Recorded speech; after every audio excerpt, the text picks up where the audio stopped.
Moi, quand j'ai fait mes études, je ne pouvais pas faire de crédit. J'étais obligé de travailler à côté. Puis en alternance, on est payé par rapport à des grilles qui dépendent de l'âge. Bah, je suis payé 600 €. J'étais acceptée à la Sorbonne, mais à côté, il fallait que je fasse des petits jobs pour trouver un logement, pour payer mes livres, etc.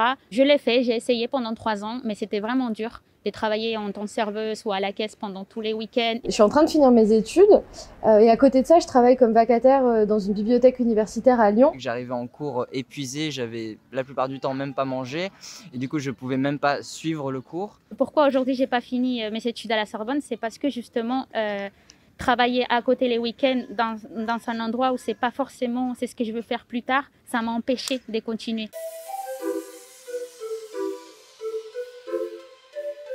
La garantie autonomie jeune, c'est pas négligeable, qui est de 1 063 € par mois. Je trouve l'idée vraiment trop bien, ça peut en aider beaucoup. La garantie autonomie jeune pourrait me permettre déjà de payer mes projets et financer de manière un peu plus décente. Ça veut dire que je ne serai plus obligée de travailler à côté de mes études et que tous les étudiants pourront simplement se concentrer sur leurs études au lieu de se retrouver à être maltraités dans des jobs où en fait on est facilement remplaçable, où les contrats sont précaires et qui nous stressent et qui prend du temps sur nos études en fait. Si à ce moment-là ça avait existé, ça m'aurait permis de vivre mon rêve et même de mieux travailler par la suite, parce que du coup maintenant il y a plein de choses que je dois approfondir, mieux apprendre, que j'aurais dû apprendre à ce moment-là. Aussi de pouvoir chercher du travail en toute sérénité, parce que du coup aujourd'hui, si on ne travaille pas, on n'a pas d'argent, ce qui fait qu'on est dans une sorte de stress.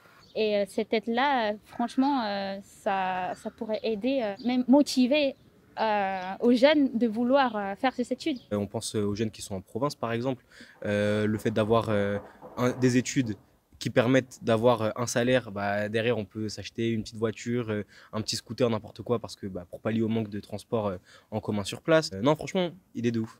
Nous mettrons un terme à la souffrance, à la précarité dans laquelle les jeunes sont plongés. Une souffrance des jeunes, une précarité des jeunes qui ont explosé durant le quinquennat d'Emmanuel Macron. Nous proposons, pour en sortir, 3 choses.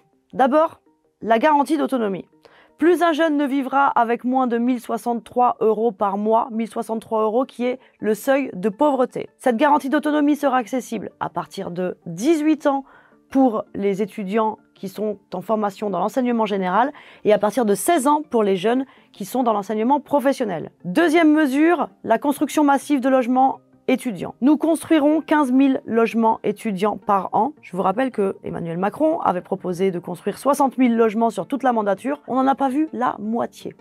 Ensuite, troisième proposition, un grand plan immobilier universitaire. Nous rénoverons les amphithéâtres, les laboratoires, les lieux de vie des étudiants. Voici les propositions qui seront mises en œuvre dès l'élection de Jean-Luc Mélenchon, le candidat de l'Union populaire.